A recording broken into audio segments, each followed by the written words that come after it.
চুপ কর।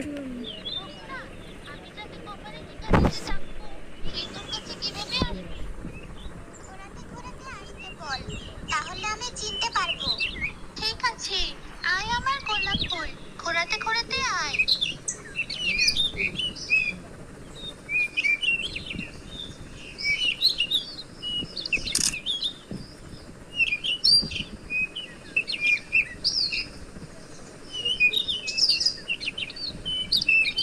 এবার বল, কে এসেছিল তোর কপালে টিকা দিতে? সবাই সামনে থেকে সর। কেউ যদি বলে দিস ইশারা করে, তাহলে আমি খেলবো না। বলছি না, তুই যে কেমন মানুষ বুঝি না। সামনেও থাকতে দিচ্ছিস না। মুখটা ভালো করে ভেবে বল, নাহলে কিন্তু আমরা পিছিয়ে পড়বো। কথা কইতে কথা তারা বলছি, চোখটা যেভাবে ধরেছিল কিছুই তো দেখতে পাইনি। আপু, দাদি কেমন করছিল? ডাক্তার এসে ওষুধ দিয়ে গেছে, বলছে দাদি নাকি বেশি দিন বাঁচবে না। কিসব বলছিস তুই ভাই? তাড়াতাড়ি বাড়িতে চল। এই, তোরা খেল, আমি আর খেলবো না।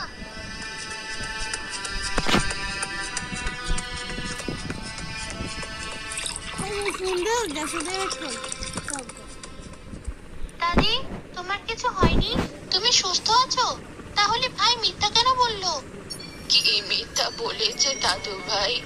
দাদু ভাই, তোকে না বলেছি মিথ্যে কথা বলতে নেই? কি করবো দাদি? আবুকে তো ভালোভাবে বললে কিছুতেই বাড়িতে আসতো না, তাই তো মিথ্যে বলে বাড়িতে এনেছে। মা বলছিল তোমার ওষুধ ফুরিয়েছে, এদিকে সবজিও ফুরিয়েছে। তাতে আমার কি? আমি কি করব? আমি কোনো কাজ করতে পারবো না। দিদি ভাই, শরীরটা তেমন চলছে না। তোর মা ফুল তুলতে গেছে, মোরল গাঁদা ফুলের মালা বানিয়ে দিতে বলেছে। তুই যদি একটু রান্নাটা দেখতি, আমি জাল ধরিয়ে দিয়েছি। ঠিক আছে, আমি রান্না করছি, তোমাকে এমন করে বলতে হবে না। আর ভাই, তুই মায়ের সাথে কেন যাসনি? মায়ের শরীরে এমনিতেই জ্বর। এই মোরল সবসময় মাকে দিয়ে কষ্টের কাজ করায়। মোরলের বাড়িতে কাজ না করলে তো আমাদের পেটে ভাত জোটে না, তাই তো মা এত কষ্ট করে। আর যদি ছেলেটা বেঁচে থাকতো, তাহলে এত কষ্ট করতে হতো না বৌমাকে। যাই হোক দিদি ভাই, আমি তরকারি কেটে দিচ্ছি, আর কেমন করে রান্না করতে হয় তোকে বলে দিচ্ছি। ঠিক আছে দাদি।